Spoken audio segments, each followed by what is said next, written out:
കൊറോണയെ തുടർന്ന് മാതാപിതാക്കളെ നഷ്ടമായ വിദ്യാർത്ഥികൾക്ക് ജോയ് ആലുക്കാസ് ഫൗണ്ടേഷൻ നൽകുന്ന ജോയ് ഓഫ് ഹോപ്പ് സ്കോളർഷിപ്പിനുള്ള തുക ജില്ലാ ഭരണകൂടത്തിന് കൈമാറി.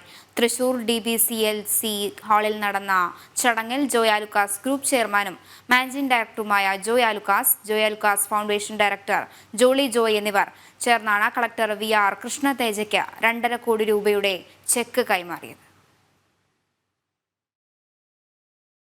LKG മുതൽ ഡിഗ്രി തലം വരെയുള്ള 350 വിദ്യാർത്ഥികളുടെ അടുത്ത 5 വർഷത്തേക്കുള്ള വിദ്യാഭ്യാസ ചെലവുകളാണ് ജോയ് ആലുക്കാസ് ഫൗണ്ടേഷൻ ഏറ്റെടുത്തത്. സ്കൂൾ വിദ്യാർത്ഥികൾക്ക് 1000 രൂപയും ഹയർ സെക്കൻഡറി ബിരുദ തലത്തിലുള്ളവർക്ക് 2500 രൂപയുമാണ് പ്രതിമാസം ലഭിക്കുക. ജില്ലാ കളക്ടറുടെ സഹായത്തോടെയാണ് ഗുണഭോക്താക്കളായ കുട്ടികളെ കണ്ടെത്തിയത്. മനുഷ്യസ്നേഹത്തിന്റെ മഹത്തരമായ സന്ദേശം നിറഞ്ഞ ക്രിസ്തുമസ് കാലത്ത് ജോയ് ആലുക്കാസ് ഫൗണ്ടേഷന് ഇത്തരമൊരു സ്കോളർഷിപ്പ് നൽകാൻ കഴിഞ്ഞതിൽ അതിയായ സന്തോഷമുണ്ടെന്ന് ചെയർമാൻ ജോയ് ആലുക്കാസ് പറഞ്ഞു. വിദ്യാർത്ഥികളുടെ പഠന നിലവാരം ഉയർത്തുക എന്ന ലക്ഷ്യമിട്ടാണ് ജോയ് ഓഫ് ഹോപ്പ് എന്ന സ്കോളർഷിപ്പ് നൽകുന്നത്. ഇത്തരത്തിൽ 5 വർഷം തുടർച്ചയായി സ്കോളർഷിപ്പ് നൽകുമെന്നും ചെയർമാൻ കൂട്ടിച്ചേർത്തു. ഇങ്ങനെയുള്ള ഒരു നോവൽ ഐഡിയ ഇവിടെ ഡിസ്ട്രിക്ട് കളക്ടർ കൃഷ്ണതേജ ഇങ്ങനെ അവതരിപ്പിച്ചപ്പോൾ അത് വളരെ അത്യാവശ്യമായിട്ടുള്ളൊരു കാര്യമാണെന്ന് തോന്നി. അത് ഞങ്ങൾ ഇടപെട്ടു.